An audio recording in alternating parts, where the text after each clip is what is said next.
This is MuggleCast, your Harry Potter and Fantastic Beasts podcast covering everything about J.K. Rowling's magical world.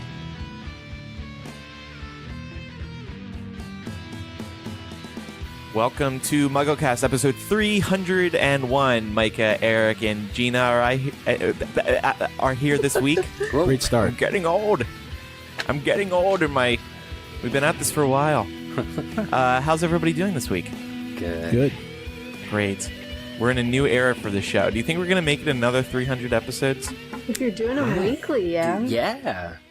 Yeah, that wouldn't be too hard to do if we were back weekly again. Thanks to the support of our patrons. Anyway, people really liked our discussion last week. Eric. Some people. I told you people would like it. It's nice to have once. Let's never do it again. Eric had to go into therapy after recording episode 300. I'm seeing someone regularly. Speaking of seeing someone, Andrew, did you win your toy? Did you My vibrating broomstick? Yes. No, I did not win it, unfortunately. I'm still searching for one. I'm surprised no one emailed. I would have expected one of our listeners to email in and be like, hey, I've got one. You want it? I'll send it to you. Come on, somebody. I'll give you $20 for it. Well, Eric said there's some great updates at the P.O. box, so who knows? Maybe somebody did send it to you. Oh, maybe. Maybe we'll he's going to surprise me. We'll get to that later in the show. Yeah. So you Eric were outbid. goes to the post office and pulls a broom out of the P.O. box. Sorry, sir. This didn't fit in the box. The mailbox is magically expanded. It's bigger on the inside. Actually, fun fact, whenever I get a package, because the mailbox is only a couple inches wide, they put a little slip in there and they store it in the back on like a bigger shelf. So I wanted to get to the point where you start to record the reactions of the postal workers as they present you with the things that are being sent to the P.O. box. Sir, a live goat was sent to the P.O. box this week. Listeners really are, though, all joking aside, topping themselves. We'll talk about it later, but I'm really excited to update you. Cool. I'm excited, actually. Before we have some news to get to this week. We have an interview with somebody who visited the set of Fantastic Beasts and Where to Find Them for MuggleNet. Everyone here, except for me, spoke to Jessica before recording this week's episode, and we have that interview for you. We're also gonna... This is more of a, it's like kind of like a grab bag type of episode, just a variety of things to discuss. But I do have to mention, Patreon recently launched an amazing new feature. If you've been on the fence about supporting us on Patreon, now is probably the time. So one of the kind of issues with Patreon and the content that we release there is that, so we release these bonus MuggleCast installments, as we will be doing this month. We release 2 a month. And one of the issues has been that patrons can't listen to it through their podcasting app, through iTunes, through any podcasting app you use. You have to use the Patreon app or the website, which are both good, but it's not like listening to a podcast. Well, patrons now have their own custom RSS feed that they can pop into their podcasting app, whether you're on your desktop, your laptop, or your iPad, or your iPhone, or Android, whatever, and you will receive the bonus content just like you would new episodes of MuggleCast through your podcasting software. Wow. Yeah. I love Patreon. They've always really cared about the creators and the supporters, and this just shows you that they're really still working to improve the service to make it as great as possible. Did somebody say a game changer? I was thrilled when they announced this. I was like, wow. Yeah, you texted all of us. You were very excited. I was super excited. I've never seen you use that many exclamation points, actually. Well, usually I'm a little nerdy, so when stuff like that happens, I geek out.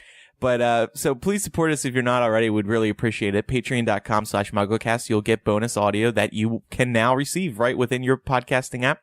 You'll also receive signed album art and many other bonus features, including the ability to stream the show, our recordings live. We have a bunch of people listening live right now as we record this week's episode. Ooh. And yes, chapter readings, as Eric mentioned. And thanks everybody for your support. If we get to our next milestone, we will be doing the episodes weekly. New episodes weekly. It's within our grasp. It's quite terrifying. Yeah. We haven't done it in so long. We're a little... I think it's probably been 7 rusty. years. Yeah, I'm not sure. little rusty. Micah, you're going to have to hop back into that newsroom and boot things up again. There's a lot of cobwebs in there. And empty liquor bottles. A lot of dead goats in there. Oh, no. Anyway, let's get to some news. J.K. Rowling, if you've heard of her before, I think, she recently teased on Twitter that the Patronus quiz is coming to Pottermore. But do we believe her? So somebody tweeted J.K. Rowling, first of all, you're simply amazing and I adore you. Second, do we have any time frame for the Patronus quiz on Pottermore? She replied, an announcement is very close. Now, that's great, but here's the thing. She's been promising the Patronus quiz for 2 years. Oh, that's it? That's only 2 years? It does feel like longer, doesn't it? Yeah. It may be. Yeah. The oldest tweet I found was from September 2014 when she said, keep watching Pottermore in regards to the Patronus quiz. Jeez. And then this past February, she said it won't be too long until we get to take it. So I don't know what the delay is, but I believe her. I want to believe her. Yeah. Well, and it's also important to remember that an announcement is different than the actual test going live. So there's still be some time to wait after the announcement is made. She could say, oh, the Patronus quiz, you can expect it Christmas 2016. And then we'll see if it actually happens. But I don't see why there's... Why announce it before it comes out? You know what I mean? Just release it. Well, like if they still need more time with it, right? Because like they announced and released the Overmorning quiz like right at the same time, right? That was one thing. But I guess the Patronus quiz is so high profile. Like people have been asking for this, I think, way back since we did the house quiz on Pottermore, because that was so special and immersive. The house quiz and the wand quiz were both integral to the Pottermore experience. And so we always kind of wanted more. And the fact that it's been, X number of years, 6 years or something since, Pottermore first came out and we still don't have this means, like, I'll take anything. I'll take an announcement even if it's not an immediate release. I bet we'll get an announcement this year and the actual test will come out when that Fantastic Beasts book gets re-released. Not the script. The charity. Oh, the new box set. Yeah. Right. Okay. Yeah. Yeah. Of all the I bet beasts. they'll tie it in with that somehow. But still, the word "soon" doesn't really. It doesn't mean anything at this point. It's just like George R.R. Martin saying the Winds of Winter will be out soon. Yeah. Which will we get first? What that would be a lovely bet or. Let's do a poll. Yeah. Which will come out first? I'm going to say the Patronus quiz is coming first.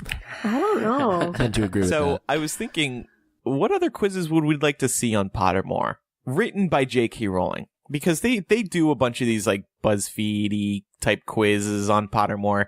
And they're not, they're just throwaway content. But what would we like to see J.K. Rowling develop for the site? I was thinking, I did a little brainstorming, your animal that you get from Diagon Alley. Like, oh, okay. I think that would be kind of cute. Didn't we do that though? When you got your stuff, weren't you on the old on the old Diagon site? Yeah, but it wasn't a personality quiz, was it? No, right. It wasn't like you just got to choose.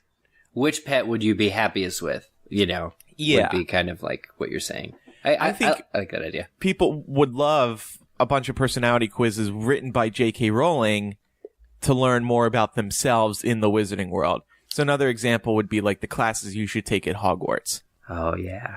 Or the teacher you'd most get along with. I want that one. I want one that tells you where you would live in the wizarding community. Like what little section, like Godric's Hollow or, the outskirts of the borough. Or maybe you would live in a Muggle area. Yeah, that'd be fun. That'd be fun. Any other ideas before we move on to our listener suggestions? I got nothing. I think the listeners are probably smarter and better at this. And mine were so awesome. Yours were great. Yeah, Andrew. The bar is really high. Micah, tell us what some of our listeners said when you asked this question on Twitter. So Nazima said, can we actually have owl exams? Yeah, that'd be cool. I would love No, it'd be that. horrible. I failed the wombat so miserably. I don't want the owls. Didn't MuggleNet do tests like I this? believe they do them every year. Yeah, the gnomes, the gruelingly nauseating and onerous MuggleNet exams. I also fail them every year. I had my dad I try don't and even know why take I them keep once, taking and he was like, "This is impossible." No, We but also the heard. exams Oh, would be go ahead. cool. Yeah, the exams would be cool, actually. Even though I said I wouldn't take them. I want the rest of the world to have them. Those would be cool to tie into like the release of the encyclopedia. Because if all that information is coming out at once, maybe before the encyclopedia is out, or like, okay, everybody read the encyclopedia, you'll be quizzed on it in 2 weeks. People would lose their minds. Let me rephrase the question from earlier. Which will come out first, The Winds of Winter or J.K. Rowling's encyclopedia? The Winds of Winter. Yeah. Now, I can't decide if this person's real name or their Twitter handle is more difficult to read. Go for the Twitter, I guess. So at BiblioBibuli Nice. says, what is the most suitable profession I would have in the wizarding world? I like this. I like this a lot. Yeah. A quiz that measures whether you would be a good curse breaker or homemaker. That's what that's what I want. Yeah. I don't think Kyle, that's what they're saying. No, but like, I mean, if you make a good R, Yeah. or other such professions. Professor, there you go. Yeah. Hey. Goat, hogshead, goat fondler. Bartender. Yeah, bartender. There we go. Bartender, Eric. Remember, you were the one who didn't like the end of the last episode, so don't go there. I got it. All right. Kyle says, very similarly, owls, but a quiz that would tell us what our magical strengths are. Example, he's good at charms. Oh, yeah. Yeah. Yeah, I would. And all these types of quizzes would let people have great discussions with their friends on social media and in real life. I think these would really get the Harry Potter fandom going. Yeah. Yep. Alex agrees with you, Andrew, says, what magical creature I would take to Hogwarts. Yeah, see? Tina also agrees about wanting a wizarding career aptitude test. That'd be cool. So does Kat, who says maybe what career I would have in the wizarding world. Lene would like to see a more extensive sorting hat quiz with all the questions instead of just some. Does that mean like, because when you take the quiz, you get different questions each time? Yeah. Yeah, I still don't. I think we kind of touched on this on a previous episode, but I still don't get why they give you different questions every time you take it. Because I would prefer a complete sorting hat quiz as well. Right, So we know that everybody is on the same playing field. Yeah. Yeah. And then Cornel Van Fletteren says sorting quizzes for all wizarding schools, if they have houses, of course. I want that. Yeah. That's like, once they reveal all the information on all the schools, I want that. Because Joe that did is a preview. Yeah. right. That is coming. Well, I mean, like that is happening. We got the Ilvermorny one.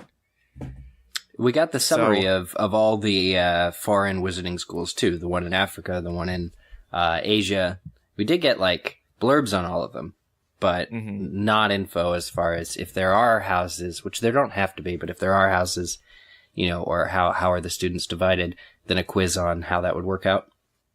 Are we being too greedy? Like, do characters in the wizarding world, are they curious about what houses they would go into in the other schools? Maybe. I don't think they care about the other schools, because I think they're, like, it's kind of like you're proud of your college and everyone else went to, like, the worst one ever. Like, you have pride, so you don't really care about what other house you're put into. Yeah, that's true. There have to be exchange students, though. Like, students who go to another one of the schools, maybe just for a year of learning. Like for the Triwizard Tournament. Yeah, but, not once every 1,000 years. Well, and that stopped happening now. Yeah. Oh, well. Finally found that out. Thanks to the cursed child. So, little other news. Thanks to everybody who participated in that on twitter.com/MuggleCast. This is not directly Harry Potter related, but we'll get back to Harry Potter in just a brief moment. Cormoran Strike was cast for the Robert Galbraith mystery series that the BBC is doing with J.K. Rowling. Tom Burke is going to play Cormoran Strike. A lot of people know him. I personally didn't know him. No. I don't know that I do either. I don't think we talk about Cormoran Strike enough on this podcast because it's actually like a really good series that's written by J.K. Rowling. But this was big enough news that I'm glad we're talking about it. I do think that, however I pictured Cormoran Strike just from reading the first book, I think I pictured him a little older, a little less handsome. But I'm sure that Tom Burke will do a good job. Mm-hmm. He's best known for I believe it's on the BBC, The Musketeers, that series. Right. A lot of people were freaking out. A lot of Tom Burke fans were very happy about this news.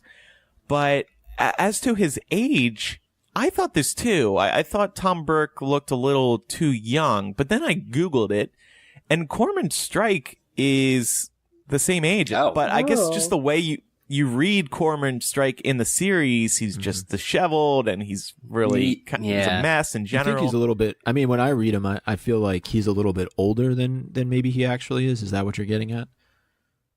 He's in his mid-30s, just like Tom Burke is. Micah, I know what you're saying, though. And I he agree. Reads as like... He's been through a war. He reads as sort of hard-boiled. Yeah. Right. Mm-hmm. So, I think this is cool news, and I guess now we'll hear about Robin, his assistant. Oh, yeah. Partner. The news to come. Yeah, and they are going to be filming later this year, and I guess it's going to premiere sometime next year.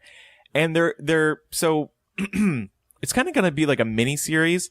So they're shooting all 3 books that are out so far at once, and then each book gets like 1 or 2 episodes. So I'm really looking forward to this, and presumably this series is going to be around for a while because J.K. Rowling is writing a few more of these books. The next one she's writing right now, she's been hinting on Twitter that it is moving along, but it does seem to be taking longer than the previous books. They were coming out a year apart from one another, and I guess just because of Fantastic Beasts and The Cursed Child and what other projects she's working on, it's been slower this time. I believe she did confirm that it comes out next year, because people thought it would come out this year, and I believe she said, no, you're going to have to wait till 2017, but there is a date in mind. Cool. Were you going to say something, Micah? Just that she was saying in a Facebook Live event that she did yesterday for Lumos that this year, 2016, has really been the year of her returning to Potter with Cursed Child and Fantastic Beasts and all the buzz that's been going on, specifically around those 2 projects. So I think we'll probably get more focus on the Cormoran Strike novels, as Gina was saying, next year. No. Stay in Harry Potter. Stay in Harry Potter. Can I ask a question, though? Of this group, how many people have read all 3 novels that she's written so far? I have. What? Oh, have you guys read the Cormoran Strike novels, Gina and Eric? I read 1.5. I was waiting for Gina to finish the second one before moving on to the second one because we have 1 copy between the 2 of us. But she never did, so I never did. So I'm blaming Gina fully for this. I blame you, Gina. This is me blaming you. I read the first one. I loved it. I accept the blame. This is the thing. I read the first one and loved it. And the premise for the second one about an author who was writing like unpopular stuff and may have been whacked for it was so interesting to me when it came out, and I really, really, really wanted. I had like such, I felt like such momentum, but then I never picked it up. I have full confidence that I will really enjoy these 2 books, but like I have no good excuse for not having read them. The second one got confusing to me. I think it was probably just me picking it up and putting it down on an unregular schedule, but I kept forgetting things. I'm like, I need to just quit while I'm ahead, and then go back like now at a way later date and just start over. Did you ever buy the 3rd one? I didn't know. That's the only book I have not the only J.K. Rowling book I've not rushed out and purchased. And I almost did, even though I wasn't done with the second one, just to say I rushed out and purchased it. But Right. This is my commitment to listeners of this podcast and Harry Potter fans, J.K. Rowling fans everywhere. I will read the second and third Cormoran Strike books before this BBC series airs. Oh, yeah, you got to do that. And Micah, you've read all 3, right? Yeah. Cool. Which one's your favorite? I was just going to mention how great the ending to the third one is, but I didn't want to go into any detail without knowing that everybody had read them. A lot of people say that. A lot of people said the third one is really good. Which one's your favorite, Micah and Andrew? I loved all 3. I do think I would say 1 and 3 were probably my favorites. Okay, but 2 so wasn't far bad. I would say 3, just like Harry Potter. No, maybe there's a connection there, but I'm interested to see how they're going to adapt this into 7 hours. But I guess if you were to make actual films of these books, they probably would be just over 2 hours anyway. So I guess that makes sense. But will they continue after Career of Evil, and keep making these adaptations? And are they planning to? They may have announced this, but are they planning to bring it to the U.S. as well, or syndicate it larger than just? It might be BBC America or BBC. something. They haven't announced it, but with the Casual Vacancy, the BBC and HBO kind of hooked up for that. So I suspect that it would come to HBO. But we'll see. Yeah, I mean, it's going to have to come to America. They can't not do that. Mm-hmm. So we will see and hopefully hear more about the 4th book soon. Rowling, by the way, said, "I'm thrilled about the casting of Tom Burke, a massively talented actor who will bring the character to perfect life. Cormoran Strike is pure joy to write, and I can't wait to see Tom." Everybody's perfect. It's like we and you'll hear this in a little bit. When we were talking with Jessica last night. I think it was David Heyman or David Yates that was saying how Eddie Redmayne was the only choice that they ever had for Newt Scamander. So everybody's perfect. So if Eddie Redmayne wasn't born, there would be no Fantastic Beasts. There would be no Fantastic. That's right, 100%. Wow. But also, just wanted to add something interesting that she also said during that Facebook Live was that in sort of the 7-year period plus since Deathly Hallows was released, she had been writing a lot. She did the Casual Vacancy, the Cormoran Strike novels, and she also added some other things that I'm sure will eventually see the light of day. So not sure what those are, but I hope we can clearly expect more from her. I hope she went back to her childhood, the first children's story she wrote about a rabbit named Rabbit. I want that. Oh yeah, like full length 7-part series. That's what I want. Such a clever name. Also, to James in the Patreon chat, I did read Casual Vacancy and I loved it, but I have not seen it yet. I just haven't been able to. Me neither. I haven't had the opportunity to. You haven't seen it either, Andrew? You tweeted to Joe saying it made you smile or something and you made her blush. I said it was a BBC memory that I cherish very much. Of course. The truth is better than my seen it in full. story. Like I've caught it in parts, usually the second part. And I just, for me with Casual Vacancy, I truly and honestly cannot remember what happens in that story, and so I feel like if I were watching it, I would have to go back and possibly read it again just so that I could better appreciate it. Well, in the book, there is a vacancy that's casual. Let's get back to Harry Potter. Harry Potter. So Halloween season is upon us, and one of the Wizarding World parks is finally doing something cool with Halloween. Right? Wizarding World Japan has announced a bunch of Halloween-themed festivities. They have this thing going on with Death Eaters, a Death Eaters attack type show. And what happens is, you have to watch video, but to get the to video's understand amazing. Yeah, so like the lights fall on the castle and the Death Eaters come in and there's fire and spells and it's kind of like a Halloween Horror Nights type of thing. The Death Eaters sort of take over Hogsmeade. And it's really cool. But it's not coming to the Wizarding World parks in the US. I'm so angry about this because I went to Hollywood Horror Nights last year in Orlando, and I thought it was really cool that The Harry Potter section is still up and running and going, but it's not scary. So it's a great place for like the trade-off with kids. Like if the parents want to do Hollywood Horror Nights and the kids are too young to quite get it, they're in kind of a safe area where they're not going to get scared. But this is like the coolest thing where it's a little Halloween-y, but it's not, terrifying. And I want this so bad for America. And during the daylight hours, special spells performed and aimed at cauldrons and barrels at Hogsmeade will cause an eruption of candy to spill forth. I just remember, like, with the Wizarding World in Orlando, and when it first opened, that first year, kind of trying to investigate and asking friends who had friends that worked there if there was gonna be anything for Christmas or Halloween, which is huge in Harry Potter, right? Yeah. But there never was anything. I think the closest thing I heard was that at one point there would have been a Christmas tree, but it might have got nixed due to different religious stuff. I'm trying to remember hardly, but they never there's really... ways to celebrate multiple holidays. Though. Yeah, but they never really did anything, and I always felt that it was a missed opportunity. Even like September 1st, having some kind of party in front of Hogwarts for anyone who's in the park. You never hear about this, and so this is the first time, 6 years later, 5 years later, when we hear about a Universal Park doing something for a season.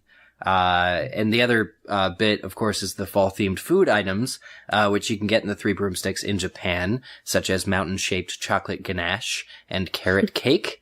Ganache. And pumpkin gratin? Something? I don't know what that is. Yeah, like, it's just, this is stuff that should have already been in place, and now Asian fans will be very happy and lucky to get it. Cullen points out in the chat that Harry Potter isn't allowed to link to Hollywood Horror Nights. Like Joe said, I will never have that. This will never be a scare zone. This will never be scary. But I think this is a nice dip in the water, I think, to expand more during certain seasons, like Halloween and winter. It kind of what you said, Eric. I'm so surprised that they don't do more for Halloween in that section. Yeah. Yeah, no, it's true, and I think that maybe this is a testing ground of sorts for the Wizarding World to see how it's received in Japan, but just the fact that it is a missed opportunity, especially now that they have Diagon Alley.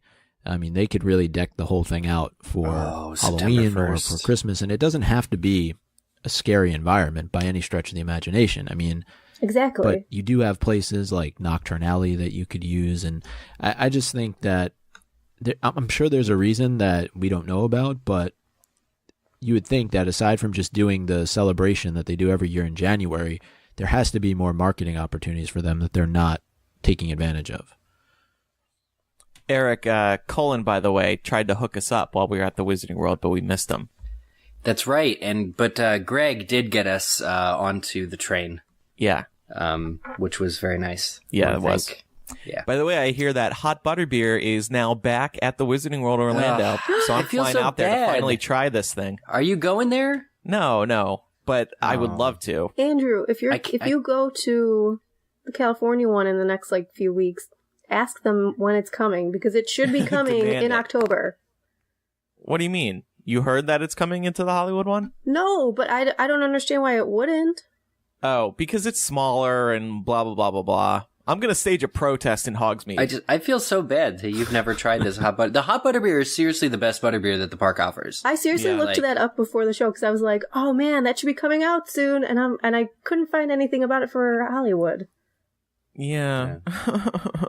Colin, mail me some. Thank you. 2 other Harry Potter stories to talk about this week. Well, to mention. There's not much to say. Yeah. First of all, Harry Potter, the exhibition is going to the Netherlands. So, people in the Netherlands, it's your time to check out all the Harry Potter props and stuff. Eric, this has been around for a while, though, right? Yeah, it has. This has been 4 years since we've talked about it on MuggleCast. I was surprised, though, in this press release. it's going to the Netherlands, but here are the places where it's been. And some of these places we never talked about or covered before. But it was in North America for most of it. It was in Boston, Toronto, Seattle, New York. But then also it was in Sydney, Singapore, Tokyo, Paris, Shanghai, and Brussels. And it's probably going a million more places as well. Belgium. Come back to Chicago. It's easy to forget that this is out there with the, I think, much more publicized studio tour, which is, of course, static, and, it's at Leavesden, which, fortunately, I've been to. Have you guys, Andrew, you went, right? Not to the studio tour. I went for set visits back in the Harry Potter days, but... You gotta go. The studio tour in Leavesden is awesome, and I'm sure they'll probably do something for Fantastic Beasts, because that's also being filmed there eventually. Yeah.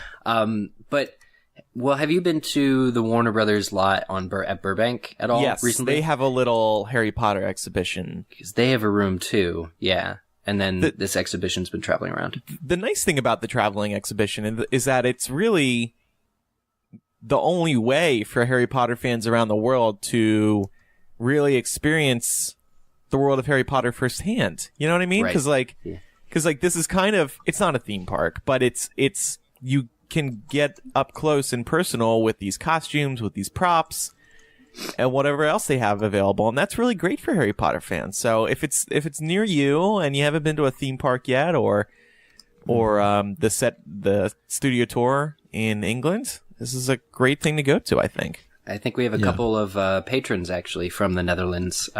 So write in. Let us know what you think of it, if you've never been before.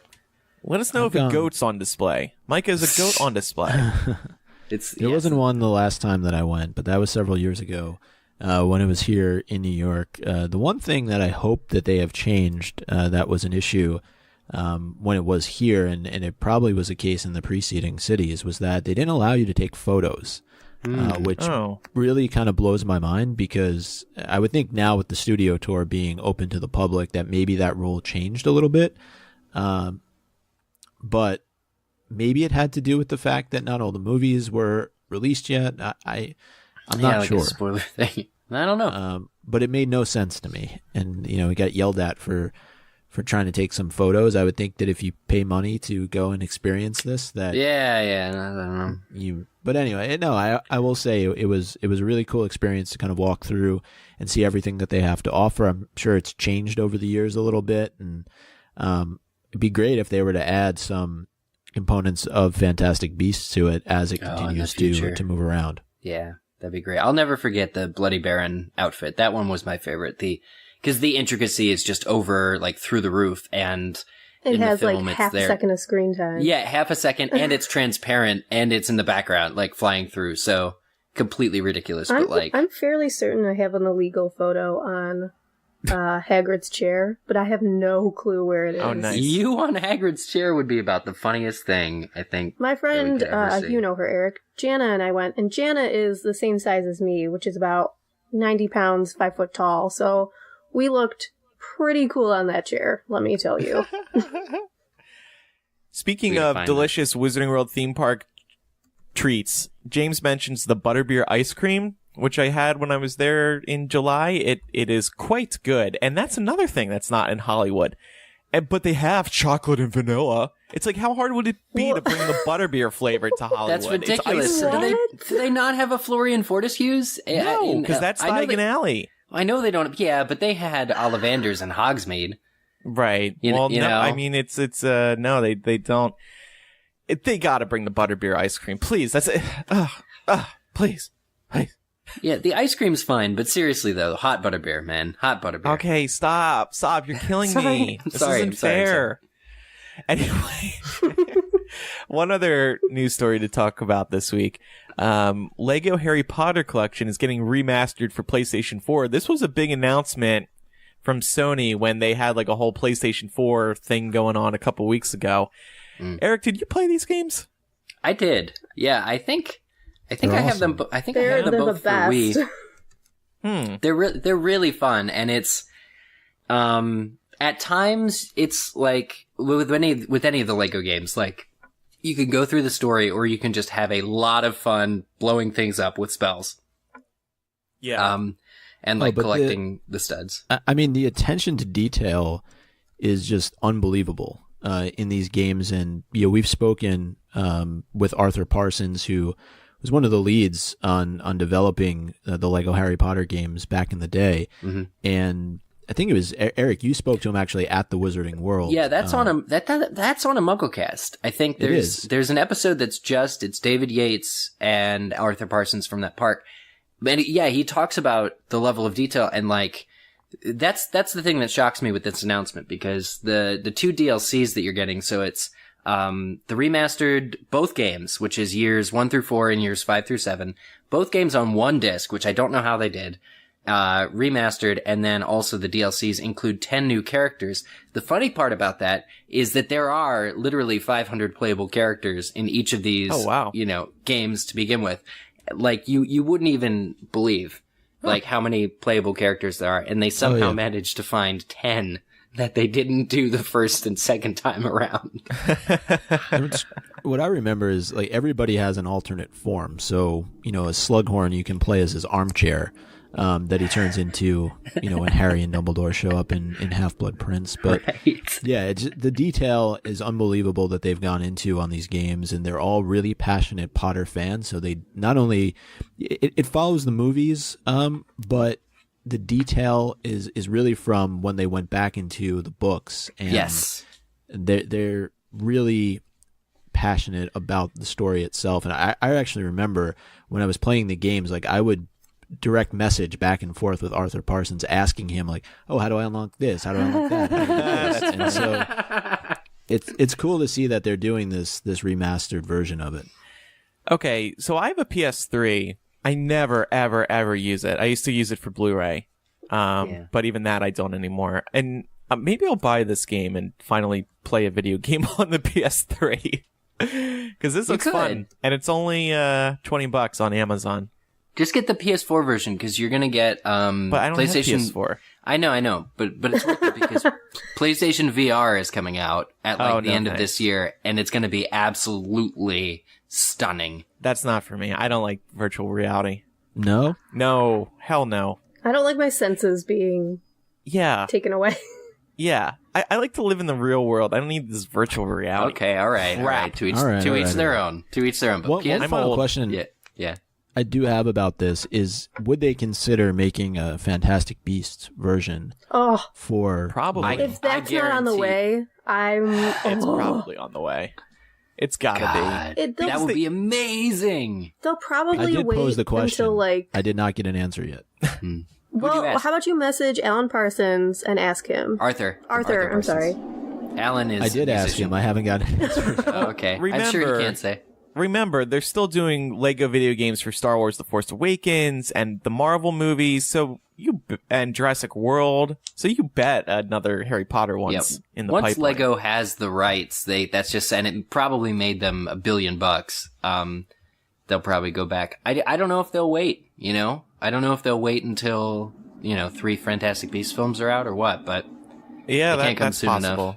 Maybe that's also one of the reasons they're remastering this, is to remind people that this was a thing. And it this is for Dimensions, I believe.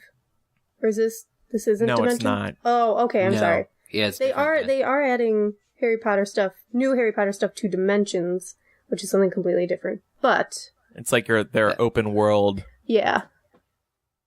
thing where you mesh a bunch of characters into one world from different I gotta catch up on that, because I wanted the Portal Dimensions, but I never looked into it.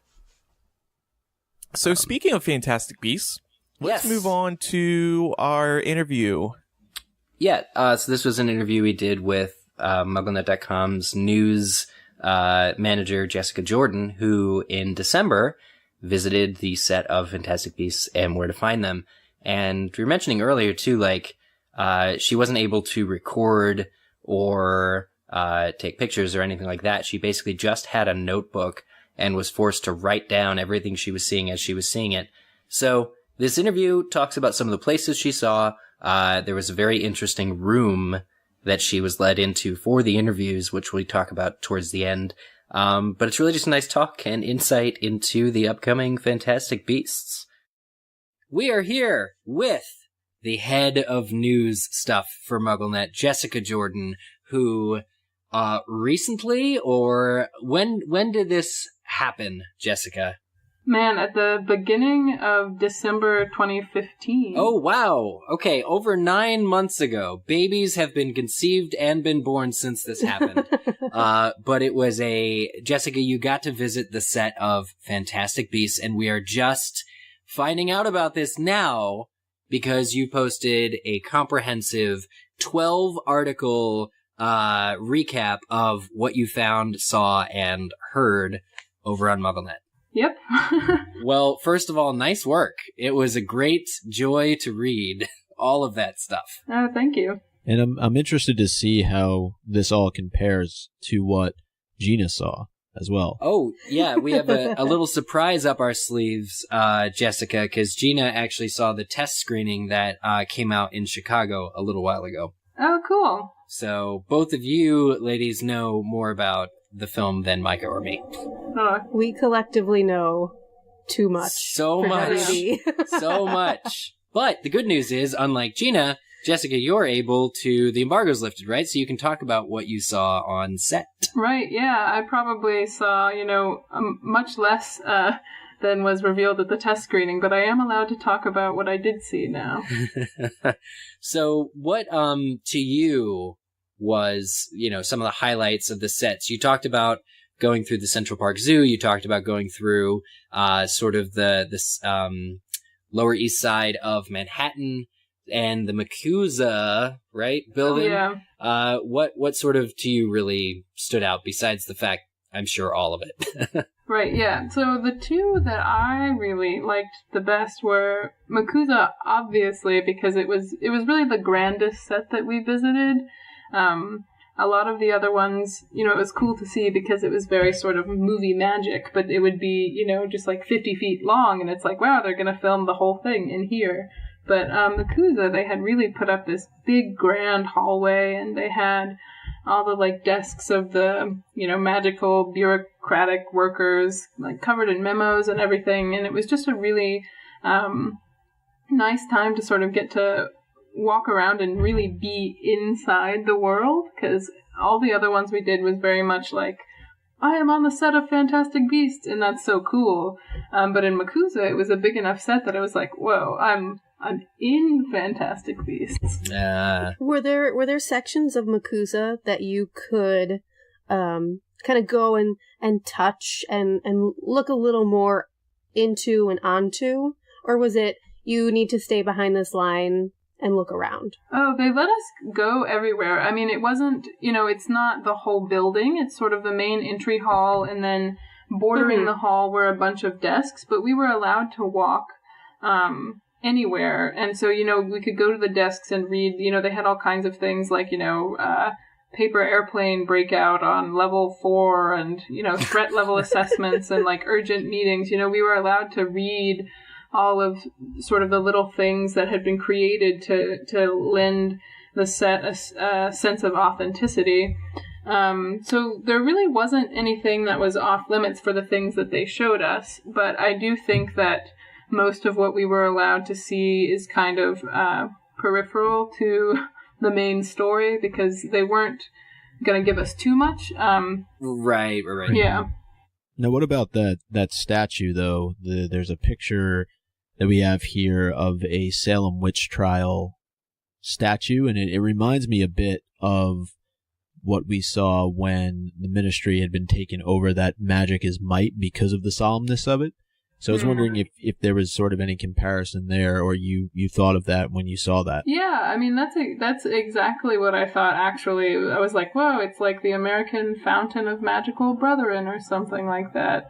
And it was actually a lot of fun. One of the things I was going to mention, that the fun part about the set visit, or one of the great things, was that you got to kind of be a detective, because they would take us into these places like MACUSA and some of the other ones, and they would be like, here, look around, but they didn't tell you anything.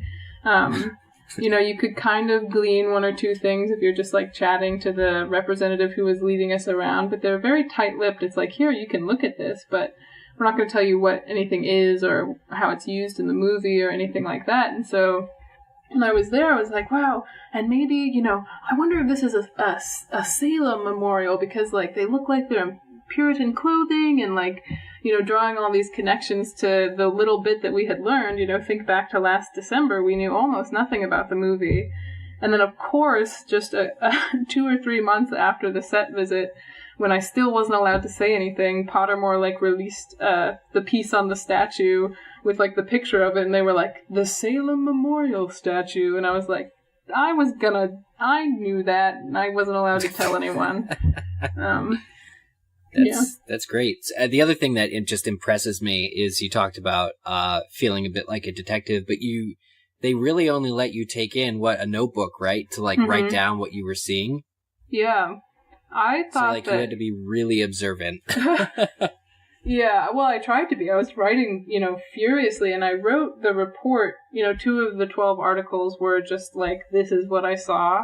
I wrote that immediately when I got back, because I didn't want to forget anything. I didn't want to forget anything, so I took as detailed notes as possible and then just wrote it right away. And even going back and getting it ready for publication, I was like, oh yeah, I kind of forgot about that. Now, is it true you walked from an accountant's office to a frozen lake? I mean, some would say that they could be one and the same, depending on Oh, Micah how you with feel the about accounting accountants. joke. Zing! Yikes. All the accounting listeners are Fronted. Up in We're going to arms. get hate mail now. Well, the reason I bring that up is because I think we did see a scene from the lake in one of the trailers, didn't we? Yeah. There was something luminous beneath the lake. Yes. Yes, that is correct. Yeah, you can. I think I put in a couple of screen grabs from the trailer, because of course when they showed it to us, it was like the most nothing set. We had just walked through New York and whatever, and they're like, oh yeah, and here's, the lake set, and it was literally like it was in winter, and I had been coming from Massachusetts, and I was like, this doesn't look like much. It's a frozen lake with a bridge. I can just see that at home. But then it was exciting in the trailer. You did see, as you guys noted, there's something sort of glowing under the ice. And there's a moment where Newt kind of thrusts like a helmet thing into Jacob's hands and is like, your skull is fragile and something. So, yes, the photos you posted are I agree, they're very accurate to what must the be sets going are. on Yeah, in that scene. The screen grabs were very apropos. You're still under embargo, aren't you? I know. I'm trying to have a good poker face. it's hard. It's very hard.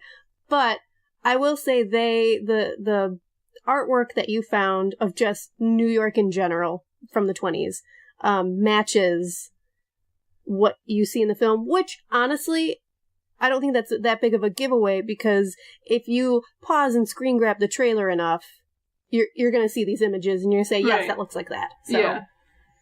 Yeah, that was one thing, too, that was kind of neat. It was like, well, I'm not getting anything from Warner Brothers that I can post, but, I can just leave this postcard of early 1900s New York here and form your own conclusions. That train station, the bit about the train station in part 2 of the set report really, really, really, really stuns me. Because you talk about Stuart Craig not even being able to get access to the actual, is it the City Hall train station, which is right near where Micah works, I imagine? Still in existence, kind of. I assume it's in disrepair, but it's closed. Like, the fact that Stuart Craig couldn't even get access to it, and they had to build a set that was a replica of it, but, based on, I'm sure, 100-year-old city documents. Like, that's just really cool simultaneously to see that all of these sets were rich, like so rich in detail, but there is an element of guesswork to it all the same. And like the fact that they're recreating New York, but not filming in New York because New York today wouldn't even look like it used to. All of that is just kind of, I think, movie magic at its finest. I mean, you're talking about 90 years ago. Yeah. So I would hope that New York would be a little bit different. But in reading Jessica's the interview that you had posted with David Yates, I mean, talking about this exact point that they did a ton of research and development specifically to 1926, and I think that from everything that we're hearing, and Gina, maybe you can lift the embargo slightly here, from what you saw in the film, did it seem like you were in the 1920s? And same goes for Jessica when you were on set. Jessica, you go first. Okay, sure. So, one quick thing about the City Hall subway. It is astounding that they weren't able to get in, considering these are pretty much some of the hugest names ever, that they couldn't even. Who are they opening it take for? A look. Who can go down there? Well, that's what I want. Clearly, Did Joe not say, like, "Hi, I'm Joe Rowling. Can I get in that subway, please?" The thing is, I guess not. But it was confusing to me, too, because some people have gone down there in more recent years. Like, I think many of the photos I put into the article were photographers who, that type of internet article that's like, gaze into this abandoned subway station, like Lost New amazing York. type of thing. Yeah. Where they had gotten in somehow. But yeah, I don't really know too much about that. But it did feel a lot like the 1920s. Like, it was very exciting when you're sort of walking through the city streets, all the shop windows. In department stores, it was 1926 fashions, and in the little diner we stopped in, it was 1926 prices for food. So, like 10 cents, things like that. Good luck with that in New York now. Yeah, right. So yeah, they paid, this is what everybody says about the Harry Potter and now the Fantastic Beasts films, is that the production just pays so much attention to detail, and that was definitely true from what I saw. Yes, when I saw it, that was one of my favorite things about it. Was immediately I knew where I was, I knew what time it was. That was one of my favorite parts, because I love that time period and the fashion, and that was one of the unspoken characters of it, was the fashion, I think, and that really brought me into it, as well as when the camera's kind of going down the street and you just feel like you're there. Mm-hmm. It's no surprise to all of us, I'm sure, that the sets were in fact this detailed. Of course, it's nice to get the reassurance. But in building the set too, it's just ultimately, a set is what the actors can play on. So I like that it's probably, and I think you'd said this, Gina, when we asked you earlier, but, it's kind of a marriage between the set doing the talking for the time period and also the actors who can play older or characters from long ago. That I'm sure it's, sort of both aspects that really immerse you in this time period. Yes, that was kind of what I was saying before, in the previous episode when I spoke about it, and now, was, yes, I felt like it just looking at them, looking at the space, but then when certain characters come out, you knew where you were. I had a question about detail for Jessica, though. Sure. Was there any detail anywhere on any of the sets that just struck you and you thought that was the coolest added detail? Oh man, let's see. I mean, there were so many things. I guess, again, to go back to Makusa, the thing that, and in the accountant's office too, because they had a lot of different things lying around. Like, there was one piece of paper that was just like the scale to convert. I can't even remember what they were. If I had my notebook with me, I could look it up, but just like some invented thing, and it was like a whole system of things worked out. And honestly, I don't know that that's going to be featured in the movie, but just all the things there that aren't a part of the main plot that they had took the time to imagine and then put there were really incredible. Yeah, you wrote about the newspaper headlines, obviously the ones that are a little bit more tied into events from the film, like manholes burst from the streets in freak incident, experts stunned, but all of this other stuff about witchcraft, about sort of the peripheral, what the wizarding world is facing. You had a brilliant line in here somewhere about it's clear that Newt's issue aren't the only problems that this Wizarding World is experiencing, that there are other completely tangential, issues that are being covered that you can see, if only you can look closely enough at, this other sort of desk paperwork and these other newspapers here. Yeah. Yeah, it was, I don't know, it really did. And one of the actors had mentioned, probably more than one of them mentioned in their interviews too, that everything that the production team put on the ground for them helped bring those performances out of them. So, action would be called and they'd walk onto the streets of New York and you could see like a couple having a fight or somebody changing a tire. And that puts them in that world, then Catherine Waterston discussed that, yeah. Yeah, I thought that was who it was, but I was like, oh, what if it was Alice Mackenzal? And that's just really incredible, and it's true too. They're allowed to say much less about the wizarding aspects of things, but I'm sure that carries over to those kind of sets too. It's like it's a lot easier to talk with a straight face about your, wand waving abilities when it's all around you. Yeah, I think that's one of the benefits too, and I know we've had the discussion about bringing back David Yates, but the fact that you have David Heyman and Yates and Stuart Craig and a lot of the same team that produced the Potter films, I think the level of detail was so important to them when they were going through and creating the first 8 films for Potter that it seems like there's a lot of that carryover for Fantastic Beasts. Yeah, definitely. I'm happy that they have so much of the same team because I'm not really the biggest fan of the Harry Potter movies. Like, obviously, I went to see them all, and, like, I've developed a fondness for them over the years, but, like, I really loved the books, and so the movies in some ways were letdowns to me, except in the ways in which the Wizarding World was designed and executed. And so for Fantastic Beasts, I'm super excited that they have that team coming back, because they did such an amazing job the first time, and this time they don't have to adhere to a book. They can write for a film, and so I think it's going to be really incredible. Yeah, it really seems like their talents are most suited this time around. Mm-hmm. I see exactly what you're saying there, and I think that's sort of my hope going into Fantastic Beasts as well. That it's just because it will only exist as is. Although I know we're getting also the screenplay sent out, but whatever. I have to say also, I love in the interview with David Heyman, all of the nice things he had to say about everybody.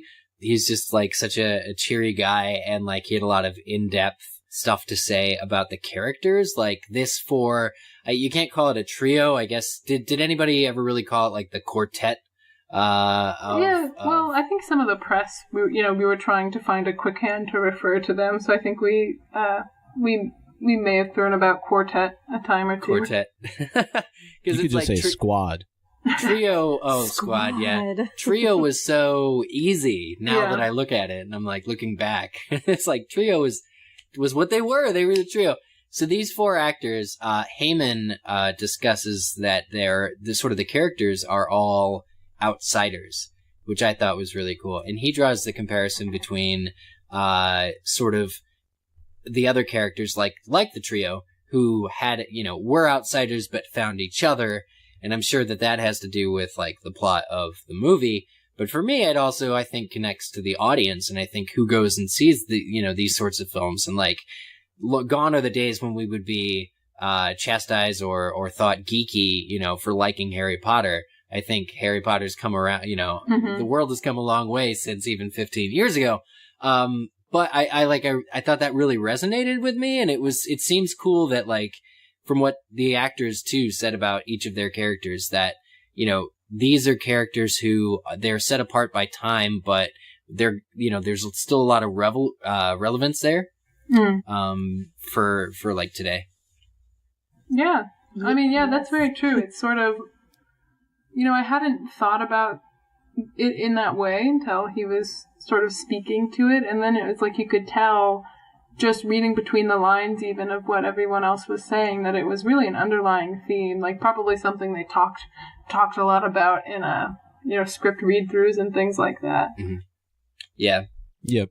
One of the other things, too, and this kind of falls in line with what you were just talking about, but specifically for Newt, right? It was Heyman said that he was more comfortable with creatures than with people, most likely, and that ties into the whole kind of outsider piece of it, right? It reminded me a little bit of Bill Weasley. Yeah. Or Charlie, too. Or Charlie, sorry. Charlie, not Bill. Yeah. Actually, both of them. Probably both, Nah, yeah. Bill was cool. Bill was fine with everyone. I don't know. He locked himself up in tombs in Egypt for years. But no, the other thing Heyman said about Eddie was that he was their first and only choice for Newt.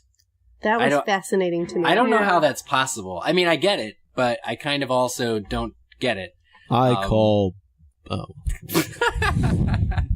Yeah. I wondered how true that statement was. I think he is what they wanted, but I don't always believe the one and only choice for casting. Yeah, I was kind of surprised by that too, and I think probably only, just a little bit disappointed. I was with a lot of other people, I was very excited to see what they might do with Newt. That maybe they would cast an actor of color, or they would cast somebody who was, unknown. That they had an opportunity there to make something really, really interesting happen. And Eddie Redmayne, obviously, I wasn't really convinced until I saw the pictures come out.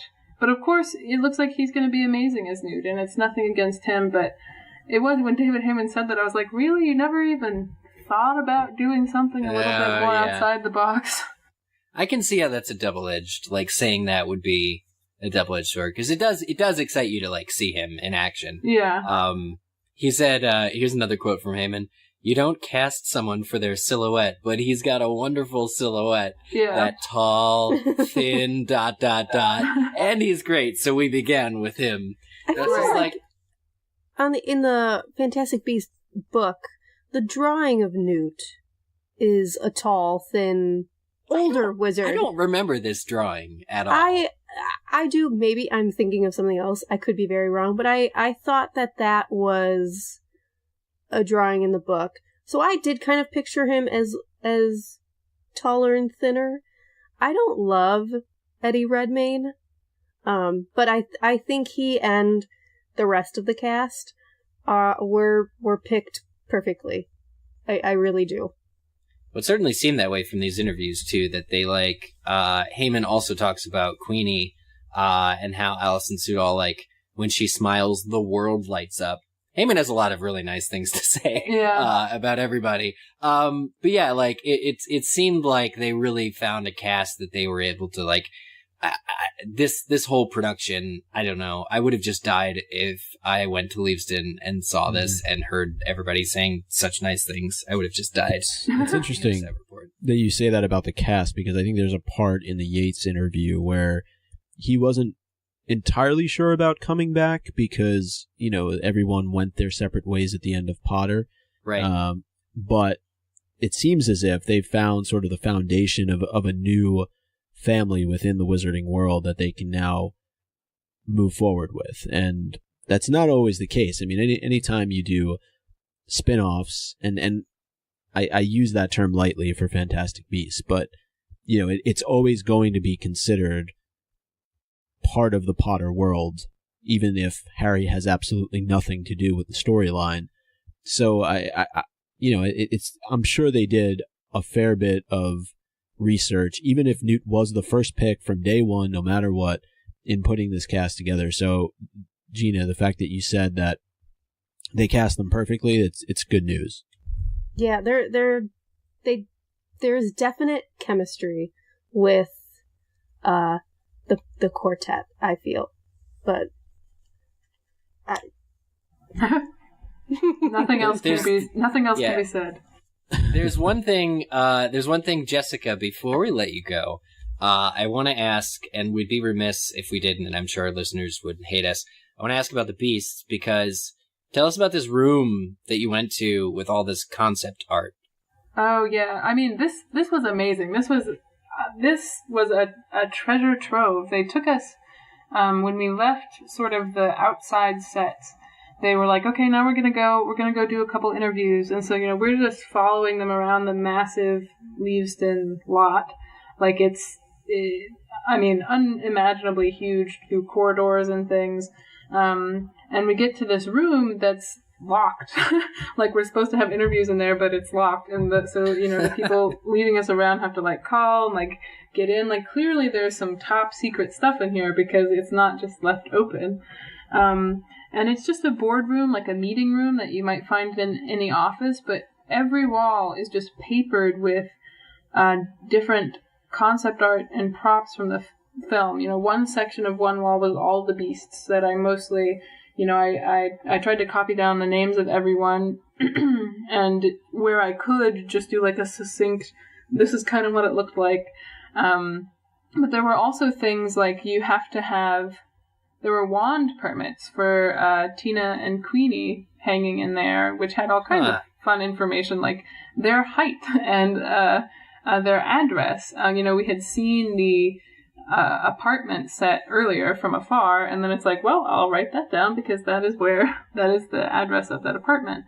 Posters, like I think I mentioned some of the wanted posters that were hanging up there, scenes of sketches of different sets and characters, and just more than you could take in, really. So they let us look around for like 5 minutes, and then they brought in David Heyman, and then it was just focus on the interview. Like, don't give them too much time to look around.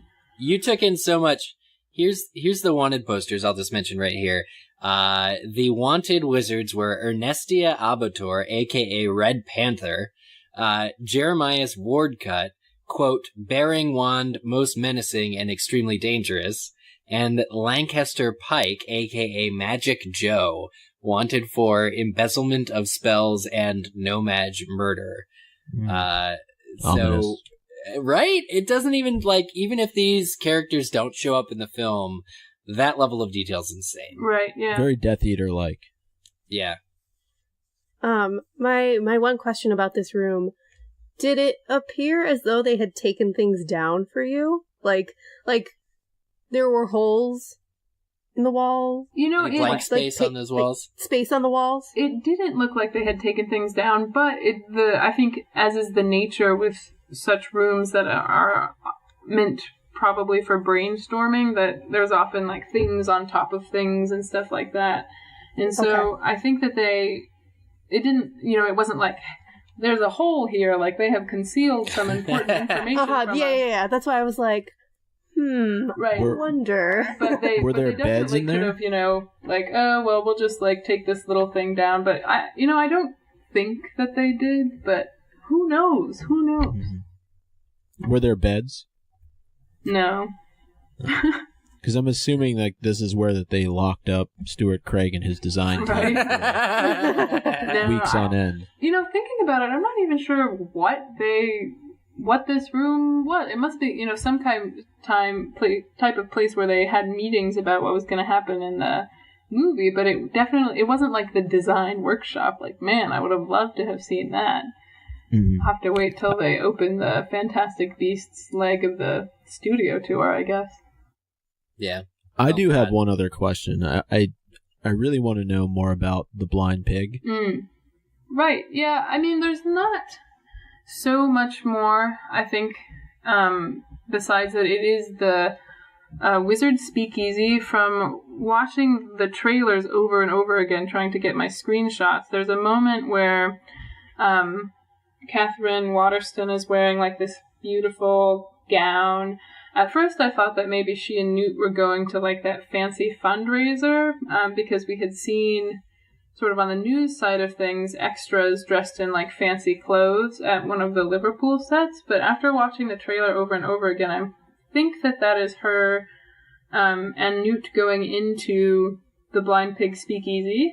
And you could see in the trailer when she knocks on this door with like this blonde woman who like winks or something.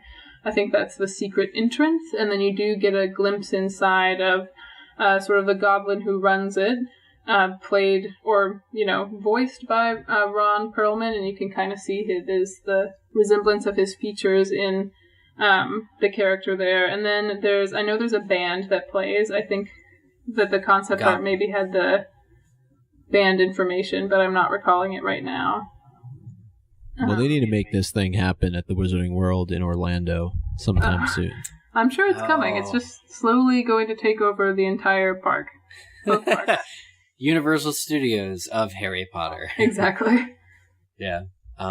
Well, Jessica, I want to thank you very much for setting aside the time during your big move, cross-country, no less, to talk to us about this set visit. And I want the listeners to know, again, there are a dozen articles on MuggleNet. They're all collected together. Check it out. It's called MuggleNet Visits the Set of Fantastic Beasts, and they're all by Jessica. Published earlier this week on the 12th, and really just amazing detail, fantastic work. Great interviews. So yeah, great interviews. Super impressed with everything you've done, and thank you for being so generous with your time and talking with us. Of course, it was very exciting. I've had to be quiet for so long. Shout to the heavens how cool it was. It was so cool! There you go. And we'll be sure to put links to your reports and your interviews in our show notes. Great. Thank you so much. Thank you. All right. Thank you, Jessica. Yeah, I thought that was really insightful. Micah asked a lot of good questions, and actually, Janet, you did too, about all that stuff. And I'm still curious about that statue and about what that means in MACUSA. More to come. If anything, yeah, it made me more excited for this film, which is only 2 months away. So let's move on to a couple of questions we have from our dear patrons. We asked on Patreon in the past week, what do you want us to talk about? And we got a lot of feedback. Our Patreon community is really active, which is amazing. Thanks to everybody who keeps submitting questions. We're going to do a couple of them here, and then we're going to do the rest in bonus MuggleCast for September. This first one comes from Gregory. Now, people, again, our community is very engaged, and we love that. But people are writing long messages, and just for podcasting's sake, it's not best to read the full messages. So, from Gregory, a part of his question, he said, I'd like to know what is your opinion on movie adaptations of the books, specifically about having a good adaptation versus a good movie. What do you think is more important in the context of this series and its movie versions? Mm-hmm. Well, and it's just important to add that he goes on to say, and to your point, Andrew, I'm just summarizing, that he really enjoyed the third movie. I know it's not one of our favorites, or at least for the most of us on the show, it's not. But he brought up a lot of good points as it related to it being a good movie versus being a good adaptation. Yeah. This question, and specifically like feedback about the third movie, it always rubs me like the wrong way or ruffles my feathers, because I probably agree with the idea that the third movie is the most cinematic, or that at the time it was certainly the best real adult movie. But I always side on the line of adaptation matters the most, because if you have these books which are just unstoppable fun, and if you were true to them and adapted them, it wouldn't, no matter what, would not come up with a shitty movie or a sucky movie or an uninteresting movie. So I do still hold Prisoner of Azkaban accountable for all the things that were left on the cutting room floor and not adapted, and I'll never get over it. What do you guys think? I think what's most important is just getting across the messages of the book. Right. What was J.K. Rowling trying to tell readers? What are the themes? What messages did you want the characters to get across? Adapting those. We know, we've spoken time and time again that the movies are not perfect adaptations of the books. And it's actually kind of funny, we're talking about this right after this Fantastic Beasts set visit, because I know in some of the interviews conducted on set, one of the things that Heyman, the producer, and Yates, the director, was saying was, thank goodness we're not adapting a book this time, because there are no expectations like that. What you see is what J.K. Rowling wrote. It is a 100%, it's an adaptation, 100% of her script. So I think what's most important is getting across the messages, including some classic lines. You have to do that, because people just really love these books. And not diverting the Harry Potter movies, say what you will about them as adaptations, but they never diverted away from the books, truly. You look at you look at what's happened to Divergent, for example. That has gone so off base from what Veronica Roth wrote in the books. It's just disgusting. Really? Oh, wow. Yeah. And ultimately sank the franchise and the fandom. franchise, yeah. My issues with the Potter movies are when they change things for no good reason. Like the third movie, I have such anger towards because they changed and added in certain things that were unnecessary in my mind to let go of things that I wanted in the movie. So I always think they really tried hard to come up with explanations. Like the thing with the third movie that they always say is Quaron convinced and everybody wanted to make a movie that like specifically focused on Harry's journey. And somehow the story of Harry's parents being friends together at school with this killer wasn't part of the Harry cinematic journey. But that's at least what they say, that, you know, anything that was not directly related to Harry being a teenager and struggling was nixed, and that's their sort of excuse. But they always seem to have a reason for anything that was ever cut. Pacing was another big one. Movies 4 through 8 as well. You know, it always seemed like they really did care and really did, especially after movie 3, to like explain why things got cut and not adapted. Mm-hmm.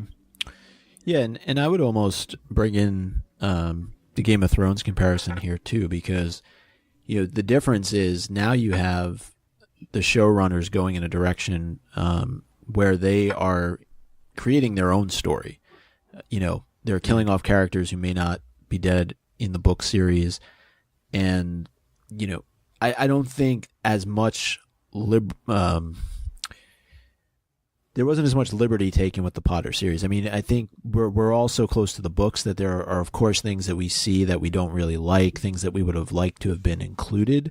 But I think as far as adaptations go, they stayed true to the core. And, you know, at the end of the day, we may not like the movie itself or a couple of the movies, but I think what Heyman and Yates did, particularly the Yates, because he was there the longest as a director, is they stayed true to J.K. Rowling's writing. Same for Steve Kloves. And I think Rowling was such an integral part of what was going on. I think, you know, why you see so much issue, and it may be similar to what you're saying, Andrew, with the Divergent series, is that they've now taken it and they've gone in such a different direction. And I think that that's what angers people more, is that you're messing with the actual story itself.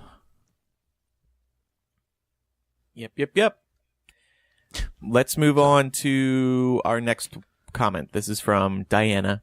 She talks about Cursed Child. My biggest struggle was accepting that Voldy and Bella had a child. Spoiler alert. I guess you should have said that first. Well, everybody, come on. You gotta have read it by now. J.K. Rowling did such a wonderful job tying everything together in the 7 books that it doesn't leave much room for an 8th story where things are added into the original plot. And how did so few people know about this child? And she adds that, I think, so she says, do you guys think this is all coincidence and part of why the writers of The Cursed Child chose this as a viable plot? Or do you think in the back of J.K. Rowling's mind, she planned on Voldemort having a child but never wrote it into the books? So I've wondered about this too. I think we touched on it a little bit on the show here. I want to believe that J.K. Rowling has had this in mind all along, because there were kind of hints in the book that this... We knew that Bellatrix was in love with Voldemort. We never saw Voldemort in love. Yeah. And so there's that part of it. Maybe Voldemort was it sounds weird to say, but looking to celebrate, I don't know. One of his victories. His return, yeah, one of his victories by having sex with Bellatrix. I'm just not sure. Usually he celebrates his returns by making Horcruxes, not babies. Could it have been that he wanted to have a baby to make a Horcrux Maybe Bellatrix Delphi. wanted to make a Horcrux. Yeah. I want to believe that J.K. Rowling had this in mind. I would be disappointed if Jack Thorne or John Tiffany went to J.K. Rowling and said, hey, what about Voldemort and Bellatrix having a kid? And J.K. Rowling just shrugged and was like, yeah, okay, sure, fine, we can have that in. What do you three think?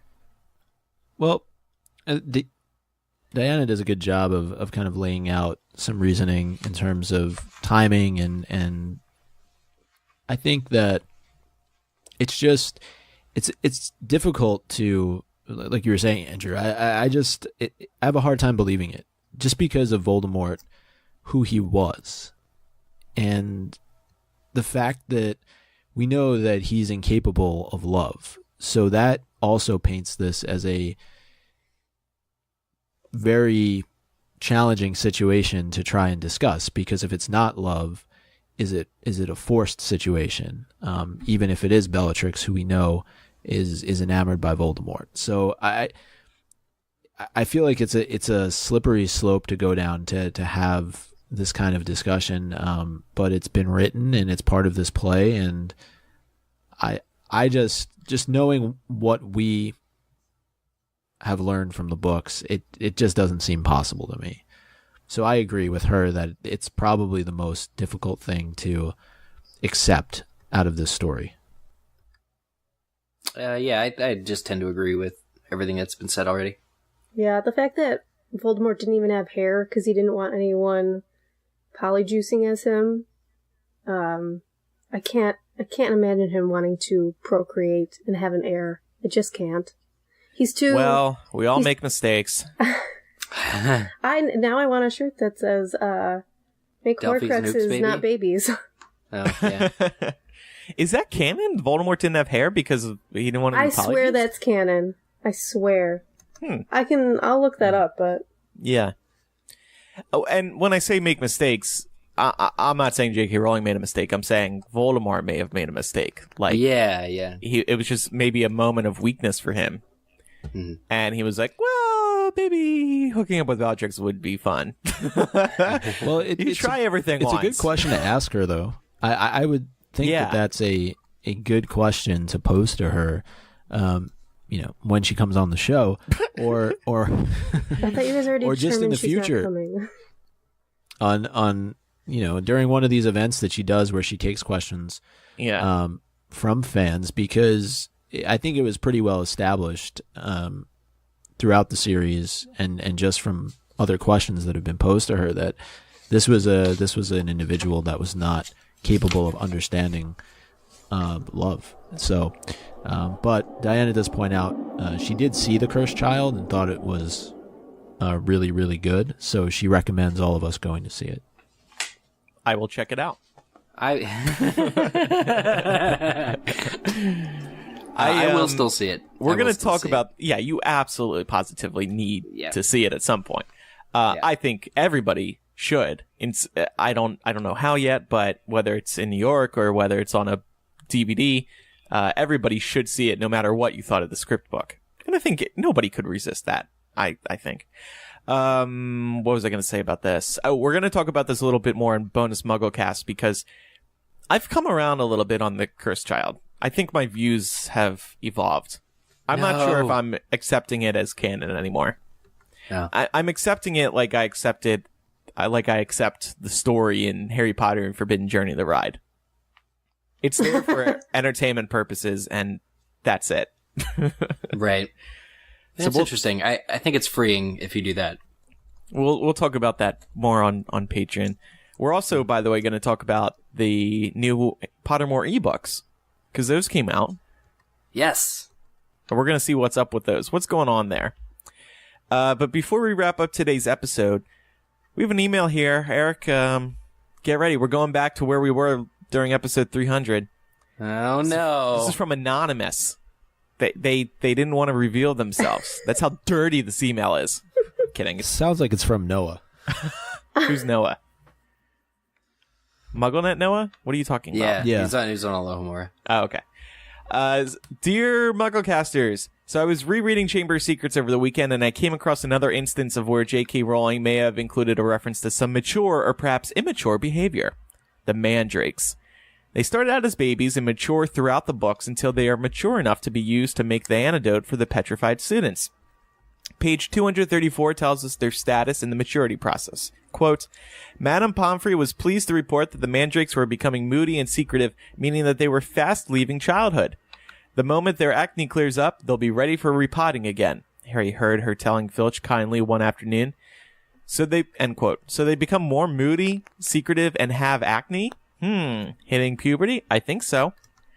On page 251, we learn a bit more about the mandrake maturity process. Quote, and in March, several of the mandrakes threw a loud and raucous party in the greenhouse greenhouse 3. This made Professor Sprout very happy. The moment they start trying to move into each other's posts, we'll know they'll fully mature, she told Harry. Firstly, they threw a party. Secondly, the mandrakes start trying to move into each other's pots. Wonder what they'll try to do in each other's pots. Sounds suspicious. Looks like the mandrakes want to fool around a bit. What this teaches us is that apparently mandrakes are the only characters to hit puberty throughout the books. No one else does. No other characters get acne or has her period or gets awkward boners or anything like that. Talk about unrealistic characters. So there you go. There's more hidden secrets within the books. Thank you, Elisa and Laura, for that email.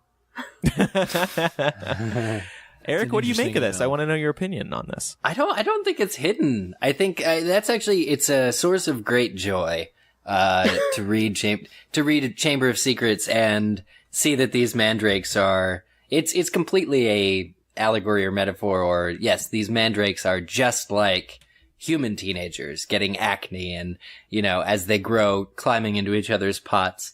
I guess it's dirty. I guess. It's certainly right to point out that it's something that's unique in terms of the Harry Potter books, sure. But I just find it really funny when you're reading Chamber of Secrets and going through this and seeing that the mandrakes are basically taking on a life of their own. And then because they're still plants, they have to chop them up to save the school. So there's like a really kind of weird cliffhanger where you're like, well, weren't they sentient and should we really be chopping them up right now? Yeah. I don't know. It's kind of interesting. Not a single awkward boner in the Harry Potter series. I was just thinking about that. Really? What's up with that? I don't know. All right. Well, I'm trying to come up with a joke, but I got nothing.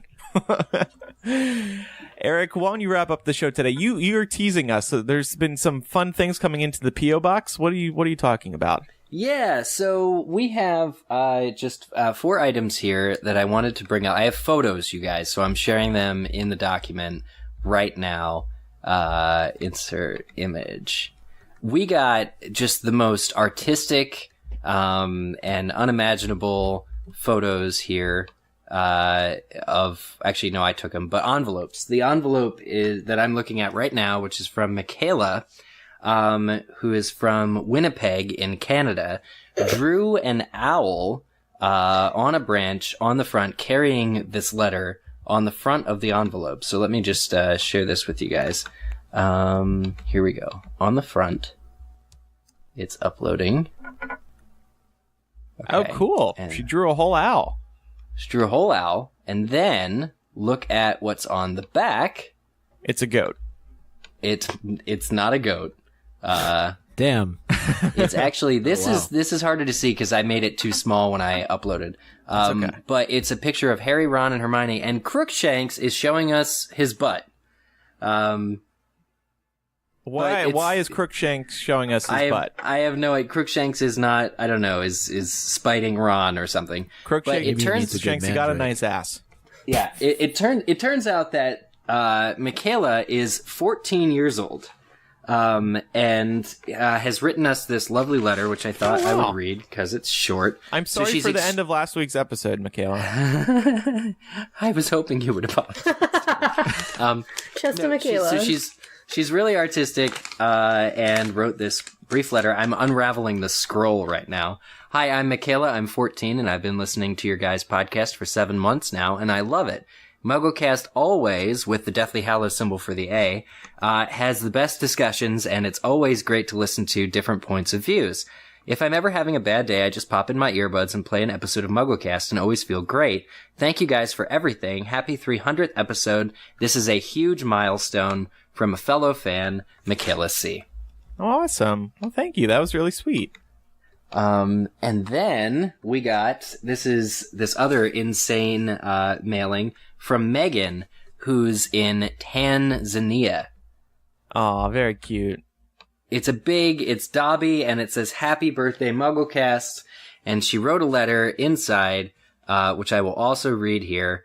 Hi, my name is Megan, and I am an avid, albeit rather new, MuggleCast listener. I'm currently serving in the Peace Corps in Tanzania, as a biology teacher at an all-girls school in Njombe, in the Southern Highlands, up in the mountains, shrouded in mist, pretty much exactly the location described for Vagadov. Besides teaching science, my counterpart and I are starting an English reading, writing, and speaking club. Swahili is the main language here, although secondary school is taught in English, and I cannot wait to read the Harry Potter stories with my girls. Last I checked, there was no Swahili version, so we might have to translate it ourselves for fun. Anyway, just wanted to say that Hamjambo, hello to all of you, and Asante Sana, thank you very much, for recording your amazing podcast. Wish I would have started listening to them earlier. Good news is I always have more episodes to listen to. Bad news is it takes me about an hour or so to download one. Aww. Looking forward to new episodes. Thank you again, Megan. Thank you for taking the time to download them. We used to do low bandwidth versions of the show for people on dial-up, but we since stopped doing that. Yeah. But yeah, thank you. That's really wonderful. It's so nice to hear these stories because it's a reminder for us that there are a lot of people out there listening. Yeah, and from all over the world.